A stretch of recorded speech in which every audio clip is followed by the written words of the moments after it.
Hi, greetings. This is Sieg, and I have something really exciting to share with you. There's a little bit of a story behind it, but I'm basically launching a leadership series. These videos that I'm going to be doing for you, they're centered around that singular theme of leadership. And I'm going to explain how it was that I was inspired to this topic, this series that I'm going to be doing. I don't know how long this will be. I don't know if it'll be 15, 17, 23. I have no idea. I've been inspired to do this, and I'm going to give you the background behind that. And then I am going to focus in on one particular leadership quality. And it's going to be about observing your habits and patterns so that you can break free from the reactive state and move into a more composed, collected, and calm state. So with that, let me share with you the inspiration behind this series. For one, it's because of a survey that I did with my list. This is actually some time ago. This was spring of 2010. I sent out a survey to my list, and I believe there were 5 questions on there. And this was question number 4. I hope that you can see it. This is right off of the results, the graph from that. So this is the graph. And the question was, if I created a comprehensive leadership program based off my past and current teams, would you be interested? So again, this is what the survey looks like. And as you can see, the top bar is the yes replies, and that was at 89%, and the no was 11%. So to me, overwhelmingly, people are like, count me in, Ann, I'm interested. And that was a little over 3,000 people from my list that responded in the affirmative to, yes, I would like that, Ann. And the fact of the matter is that everything revolves around leadership. Now, my niche is for network marketers.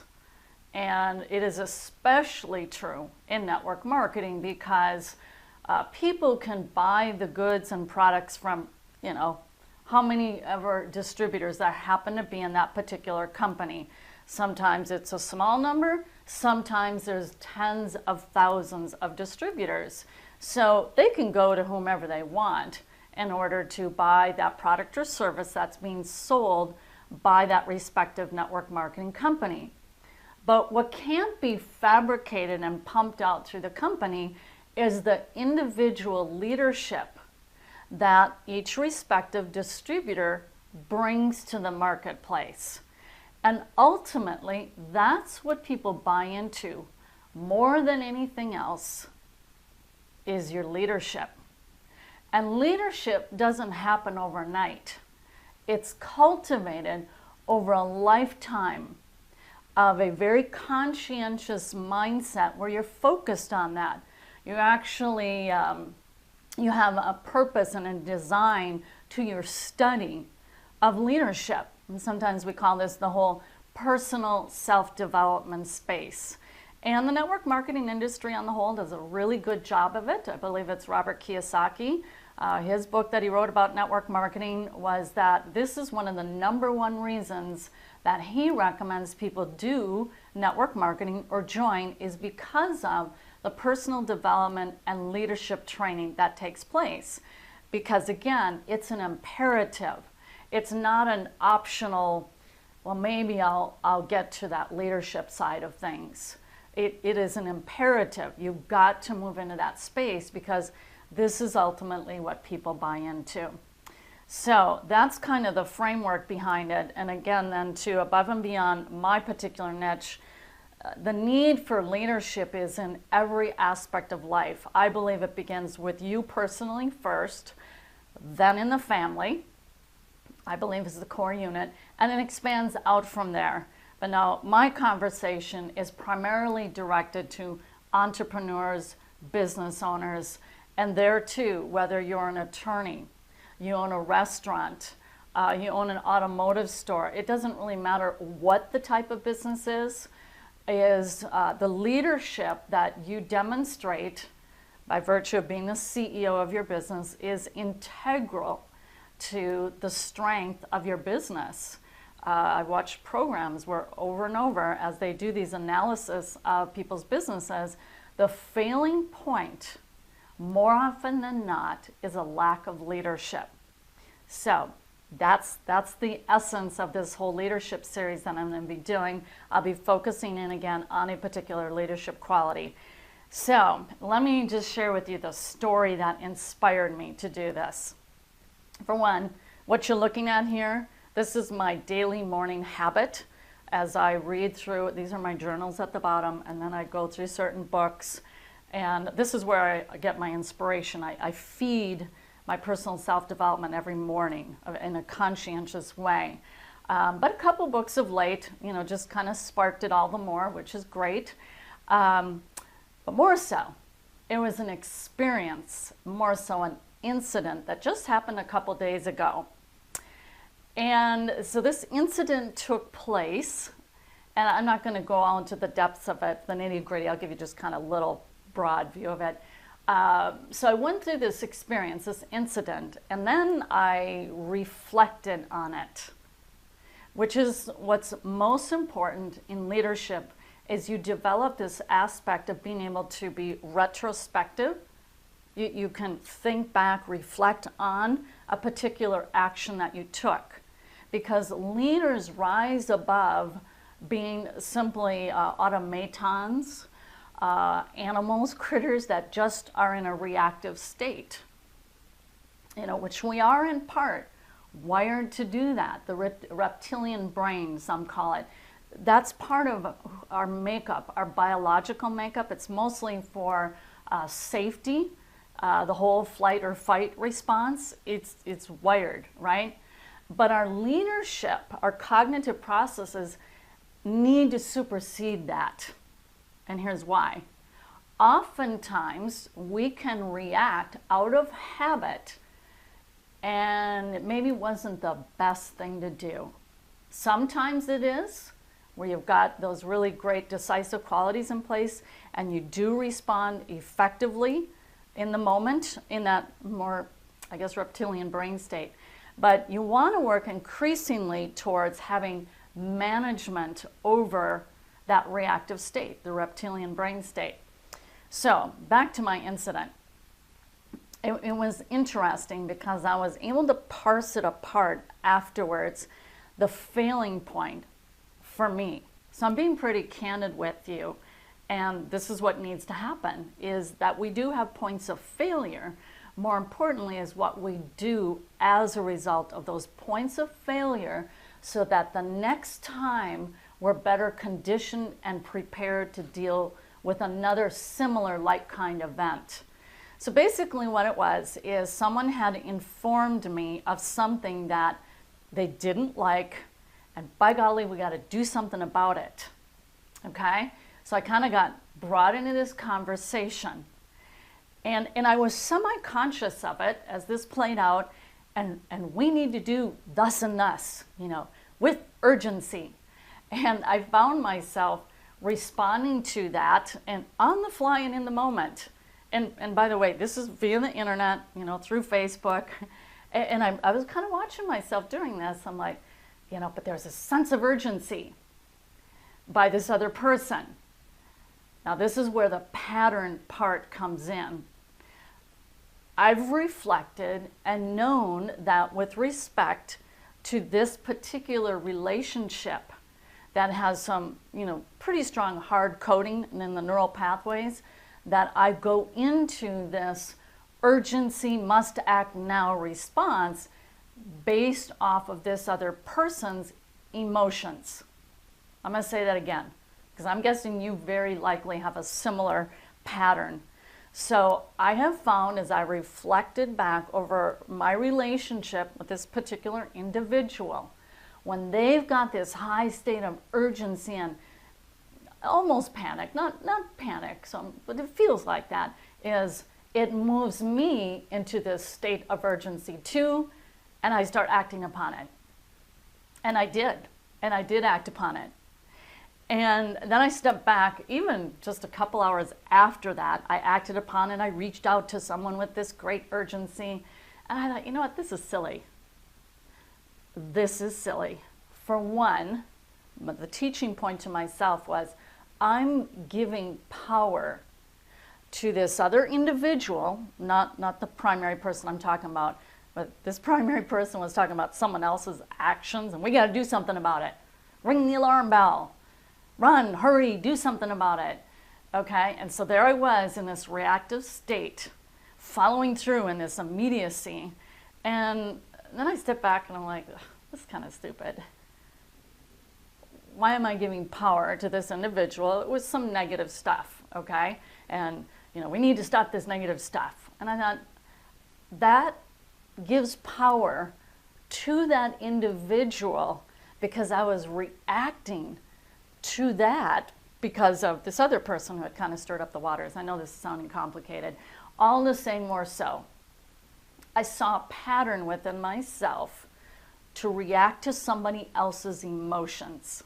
Now, here's the clincher. I work out on almost a daily basis. I have to. It's a very strong stabilizing force in my life. It's like I go on this big old high when I work out. But when I work out, I bring a book to read, like on the treadmill or if I do the bike machine. And just for point of reference, this book, I bought it like 10 years ago. It's called The Power of Concentration. It's one of those old timer books that gets resurrected, like The Science of Getting Rich and Napoleon Hill's book, Think and Grow Rich. This one is by Thuron Dumont. And I don't know when it was written, but it's fantastic. The Power of Concentration. I don't know where you can buy it. I bought it 10 years ago. But you know how that is when you read something and you pull certain golden nuggets from it, and then you come back a year later and it's got a whole new application to your life because you're in a different place and state in your life. Well, here's the sentence that jumped out at me, just like, whoosh. And this is what gave inspiration, this one quote, to what I am doing, this leadership series. And the topic of today's leadership quality is observing your patterns and behaviors and overcoming the reactive state by coming into a measure of self-control, calm, and composure. Because that's what people want to follow. They don't want to follow people who are rash and hotheads. I keep my distance from the hotheads because I don't know what they're going to do next. And in business, I personally don't believe you want to be aligned with someone who's a hothead because you just never know what's going to come out from them, okay? I watch for people who are cool, they're calm, they're composed, they've got it together. Here's the quote. Can I read it without my glasses? Okay. It is always wiser to wait for guidance from within than it is to act on impulse from without. I'm going to say it again, and this will be in the blog text. It is always wiser to wait for guidance from within than to act on impulse from without. Okay? Are you seeing the tie-in, the crossover to the story that I just shared with you? I was acting on impulse from without instead of waiting for guidance from within. So here's the check and adjust part of the learning lesson here. Is I should have held my hand, not rushed to Facebook and sent a private message to someone, but just step back, let it sift and sort, for an hour or two at the least. Maybe set a timer. I use a kitchen timer all the time in my work. I should have it here, but it's in my other office. And give myself time to reflect from within so that I have a composed, calm response, which in retrospect would have been, I'm not going to get involved with this. And see, that's where wisdom kicks in, is being able to reflect take stock of the situation, identify the causes, this cause, that cause, and determine my place, my role in it. And my role in it is I have my business goals and objectives that I own. And those are what drive and motivate me. And I don't want to get derailed by, what now? Come again? Someone over here is doing what in some kind of, ridiculous behavior. That's their problem. And I don't want to give power to it. Okay? So my reflection was, I didn't heed the wisdom of these words. I'm going to say it again. It is always wiser to wait for guidance from within than to act on impulse from without. Had I done that, I would have not given power to this other particular individual, and I wouldn't have, had an unnecessary phone call, etc. But here's another big point. I'm really good on beating myself up, like, and, oh, you shouldn't have done that, da, da, da. And pretty much just roll it right off my back. I thought, so what? So what? So I reacted to this, and I did that, and I set in motion a couple actions. I thought, so what? I don't really care. Because the bigger takeaway lesson for me was, the next time I will be more astute to do a little bit of check when in this pattern with this particular individual. I will step back. If this person goes into this high urgency state, which is fine, I'm not faulting that person at all. It has nothing to do with that. It's more incumbent upon me to own the situation for what it is and go, okay, identifying it. He's in a strong urgency state. Do I need to be in a strong urgency state? And if so, how do I respond wisely and responsibly as a leader? So that's really my ultimate teaching lesson for day. Leadership quality number 1 is to become aware of your habits and patterns to help avoid the reactive state and move into a place of self-control, composure, and calm. We all need that because that is what people seek from leaders. They don't want to follow hotheads, the people who just go, maybe whacked out in the social media space. And it's just, they want to see someone who's got their emotions in check. Their emotions are in control. They're tightly channeled and used appropriately and wisely. So thanks so much for watching this video, and look for my next video, leadership quality number 2. With that, thanks so much, and we'll be talking soon. Bye-bye.